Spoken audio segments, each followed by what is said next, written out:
I've done work in 10 different countries with primarily teenagers on 3 different continents. And what I find consistently is that inside of a school, there are these battle lines that form between educators who are hardcore about test scores and their dedication to getting the test scores and that this is what success is, and then those who have a much more holistic idea of education, being that their role is to help children grow into young adults who will be able to thrive in the world given the challenges they're going to face. And it's very, very rare that I come across an educational institution that has adopted a policy that is about raising the entire child to be somebody to thrive. So I want to say that I'm very honored to be able to speak at Wellington College. I've done my research and I'm very moved by what I see as the dedication to the mission here about raising the whole child. The other thing that I want to say as I start with this is that because I'm going to be speaking about my work with teenagers, is that every teenager I've ever encountered has at least 3 different schoolings going on simultaneously by the time that they're teenagers. They have the schooling going on in the classroom, which is about the academics. They have the schooling that's going on with their peers, which is about 90% of the distraction in their life. I watched an episode of The In-Betweeners last night just so I'd be very current about this with this age group. And then they have this other schooling that goes on, which is learning how to actually function out in the world and how do they apply any of this stuff to be able to actually get results in the world. And so in my work with teenagers, it's been primarily about that second and third stage combining with the first so that they can actually go out and get results in the world and find a way to lead a deeply satisfying life.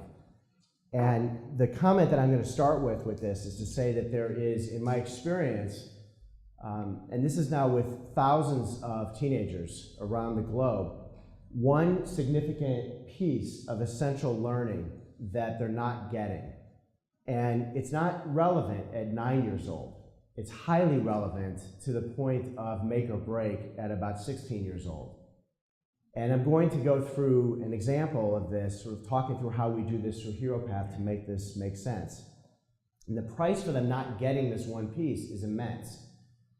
Oftentimes, it's not visible. When the times it's visible, it's actually quite easy to identify and to address. And so obviously the question is going to be sitting out there at this point of what is the one piece that I'm talking about. And the one piece, to say it in simple form, and then I'll get into a little bit more detail, is that at about the age of 15 or 16 years old, when a young person is having this awakening that they need to carve out a life for themselves in the world, they need to find a way to live their life, they need to know themselves. And they need to know themselves in very particular ways. They need to know not only what their own strengths and proclivities and interests are, but they also need to know this fundamental piece inside of them, which is, how do I manage and take care of myself when the storms of life come along and knock me off course? There was, when I was growing up in the States, which means it probably was here too, a toy called the Weeble. Does anybody remember the Weeble? Remember the logo for the Weeble was the Weebles wobble, but they never fall down? And so there were all these different little characters, and they could get knocked all over, but they had this sense of centeredness inside them, this way of their center of gravity set in them, that no matter how you pushed them over, no matter how many times you tumbled them, they always wound up like a cat on its feet, standing up again.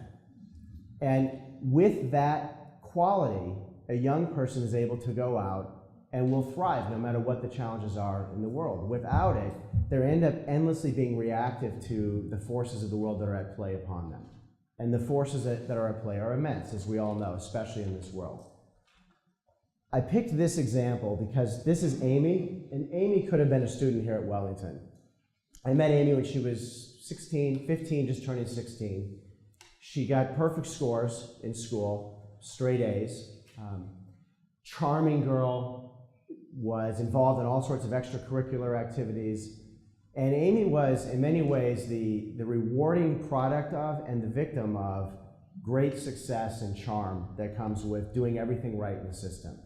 So she was rewarded and praised for how accomplished she was in the classroom, and she was rewarded and praised for how charming and wonderful she was with children and with adults and all sorts of wonderful things in the world. So why would she show up at a HeroPath program? in part because one of her relatives had gone through it and said, you should come to this. And when I asked her the question, which I ask all the teens who come to the program, what do you want from this weekend? They always, 95% of the time, they give me one of two answers or both. It's either I want to be more confident or I want to know what I want to do with my life. They're looking for answers to that big question, especially when they're about 17, 18 years old. They're deciding what are they going to study at university, what career direction they want to go. But this confidence one is always this consistent thing that comes up. Because in their mind, if they had just a little bit more confidence, there's something more they would do. Something that they're afraid of, that they've been holding back on, that if they just had that piece, it would make the difference in their life. So she says, I want to have more confidence. And the way that I go about doing this work with teenagers, because I'm addressing what I consider this missing piece in their life, is I start trying to figure out, well, who are you really? Not just who you've discovered you are, and certainly not just who the world has told you that you are and rewarded you for being, but who are you really? And so I start from the end point. The end point is, it's a question I could ask any one of you, and I'm happy to later on in a private conversation with you if you want to. I'll go through it with you.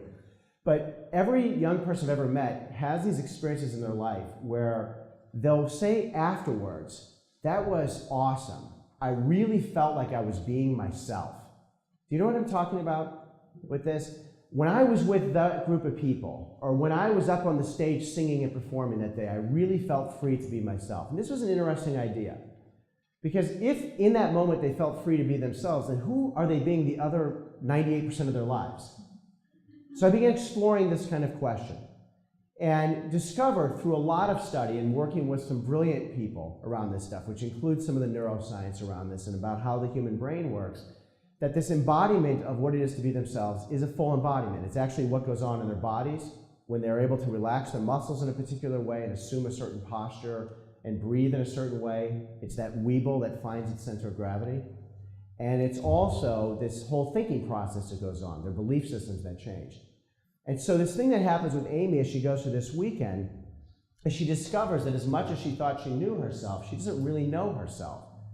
And yet what happened with her, which is what happens with so many young people when they come to know themselves in the way that we're offering them, is that when they do come to know themselves, their whole world opens up. And so what happened with Amy is she realized that in being the person who she'd always been told she should be and had become so rewarded for being, that she had been ignoring certain elements inside of her life.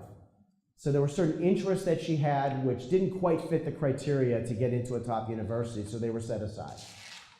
There were certain kinds of things that she wanted to do which she was told were not appropriate for women to do, or were a little bit too dangerous or too risky for her. And sometimes what happens for a young person is they actually begin to listen to this still small voice within that guides them to go try something that's ridiculous. And in her case, it was to play Frisbee. They actually go out on a field and start throwing the disc around and play with friends.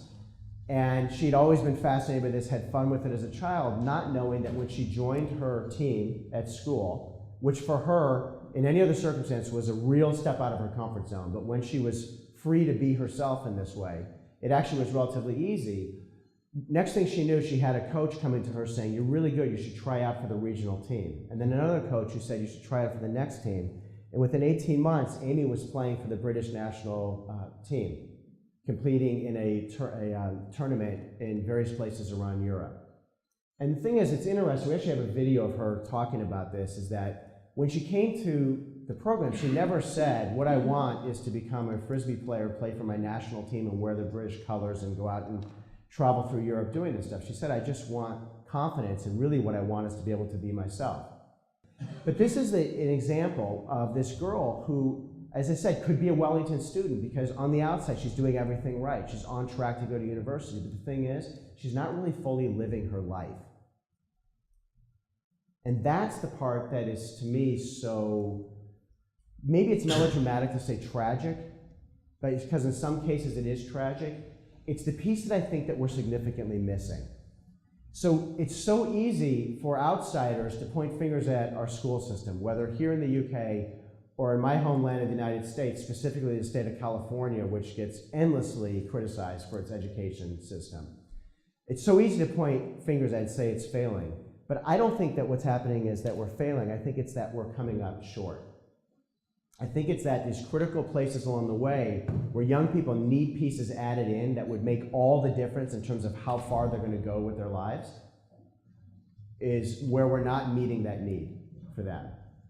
And then, for me, the next piece of this is that in order to meet that place that's coming up short is we don't need to add in significantly more burdens to their life. We don't need to be adding in more systems to be able to get better results. We don't need to be adding in 12 different new curriculums to be able to teach a particular subject matter. And we invest a tremendous amount in this stuff when, quite frankly, the evidence shows that we're actually doing a remarkably adept job of this, given all the different kind of variables that we're facing with that. To me, and it's where, when I was invited to be able to come here by Mackenzie and Quinn, to come all the way from California to speak for 20 minutes on a rainy London day when we hit the traffic on the M25, I assume some of you hit that also today. Where I was thinking about this is what's the piece that I can offer as a contribution to the dialogue, obviously, that's happening here, is to really be thinking about how can you be taking the young people that you're working with and really helping them to discover this core piece about who they are. Who are you really? And how does a person like you carve your way into the world, find your niche in the world? And I see this as a simple, singular addition into their lives. Now, would I be exaggerating to say that it's a simple, singular addition that can be added in about a 7-minute curriculum in class? No. Most likely that's not true, but it is a singular addition that can be added in with 500 7-second segments in class. 500 times that somebody speaks up and is able to see something that nobody else can see, and a teacher points out to them, you have a remarkably adept way of being able to see things that other people don't see. Or pointing out to somebody that moment when they speak up in class for the very first time and talk to them about, it seems like you just found your voice. And you just found that courage inside you to be able to share what you have to offer to the world. And have these kinds of elements of themselves to be encouraged. Is this making sense when saying this, presenting it? So what I find, because we've been doing these HeroPath programs, and our program that we do, we actually kind of stack the odds in our favor with this. We get them away for a weekend. So we have an entire, basically 48 hours with them. And the challenge, it's interesting, the challenge that we oftentimes have getting teens in the room is that they have to give up a weekend, which for most of them is precious time, because not only does it mean that they're not going to be able to sleep in, but it also means that they're not going to be able to stay out till 4 o'clock in the morning at the pub with all their friends. But there's also this thing in them where they're thinking, I hope it isn't boring. Rarely does any teenager walk in and say, so excited, are you from America, you dress funny, you talk funny. It's I hope this isn't boring. And usually, by about 2 hours in, the first evening of it, there's a moment that happens where something shifts and they realize this is different. We're actually really talking about something that they have this little taste of, and they say, if you could teach me how to have this centeredness in my life, to be able to keep this present in my life, and I could take this and keep it as I live, not just when I go home Sunday evening, but as I go through the next week and coming years and moving into my life, all of a sudden a whole world of possibilities begins to open up. And the interesting thing that's so potent, so consistent when they get this sense of possibilities opening up, is that all of a sudden the struggles they were having with school tend to go away, because school suddenly becomes relevant to them for a very different reason. If I was going to be clever, which I'm not particularly, so forgive me if this doesn't come out exactly the way it would if a clever person would say it, I would say school becomes relevant to them for the first time for a reason, beyond just getting the certificates and benchmarks that please their parents. All of a sudden it becomes personal to them. And it also becomes easy for them to start making decisions about, well, what's the right direction for me to be going? So here's what I find when young people get this simple yet profoundly important piece in their life, is that the teens who know themselves and they have this sense of their own core identity, their ability to operate from their center, their ability to be able to re-access this, even when they get knocked down, criticized, have failures or disappointments, is that because they can reset themselves so quickly, is that they have this, what I call essential life direction. Essential life direction is not the same as finding their passion, which I think is a very bad piece of advice to give young people. It actually creates obscene expectation that very few of them will ever meet, especially at a young age. But to find direction, which is to say, you know, I realize here's where my strengths are and here's where my interests are. And if I just start going in the direction of those strengths and interests, who knows where they're going to lead. Which means when you have essential life direction, you always know what the next step is. You don't get stuck because you're sorting the world for opportunities and possibilities. The next step becomes evident. Therefore, they make excellent decisions. They are naturally resilient. There's all this movement in the United States, and forgive me because I did not do the British research on this, but this is the big talk in the US right now, is developing resilience in youth. And we use really cool words like grit. You know, and the thing is that, you know, I have young children at home, and if you know, those of you who are parents, you remember when you had young children at home, aren't your young children remarkably resilient? They fall over and they just get right back up again. You know, and we as parents are running and oh no, and they fall, and instead of they cry for 6 seconds and they're right back up. Resilience is naturally present in us. It's only through years and years and years of conditioning that we become unresilient because we become afraid of consequences. Well, when a young person is able to re-access for themselves a sense of centeredness themselves, well, they're naturally resilient. They just keep looking for possibilities. Kind of like the GPS did, trying to find its way here today when we got off the M25. But people are naturally like that. We don't need the iPhone for that. And they seek and create opportunities. And then to me, probably the most beautiful piece of it to watch from my side of the work is how they cultivate really healthy relationships. It's how many young people, when they have this awakening from themselves, end up saying goodbye to people who are no longer, let's say, positive presence or value in their life. And they're actually willing to be alone for some period of time until they begin recognizing the right kind of people to associate with in their life. When we started this work with HeroPath, we did this really on a whim. There was a couple of us who said, we want to start bringing this work into the life of young people. And what we found was, as we started getting the message out there and getting more of them through this experience, was that the returns for them were evident, obviously with a short burst in the beginning, because anybody can create a peak experience for young people in the beginning. But the returns were how it was that their lives were playing out later on. The places they wound up living, the relationships they wound up and the kinds of contributions they started making to the world. And this was the thing I'm going to leave you with, is ultimately the value set that they wound up adopting to live by. Because my experience is many young people, when they enter into their adult lives, start from a value set of me, me, me, me, me. What's in it for me? And these people, as they're embodying this sense of centeredness inside themselves, are developing this value set that's about contribution and care and concern about the world. And in some small way, I really believe if we can help more and more of them find this at this young age in their life, they will naturally become those kind of people who will make our world a better place.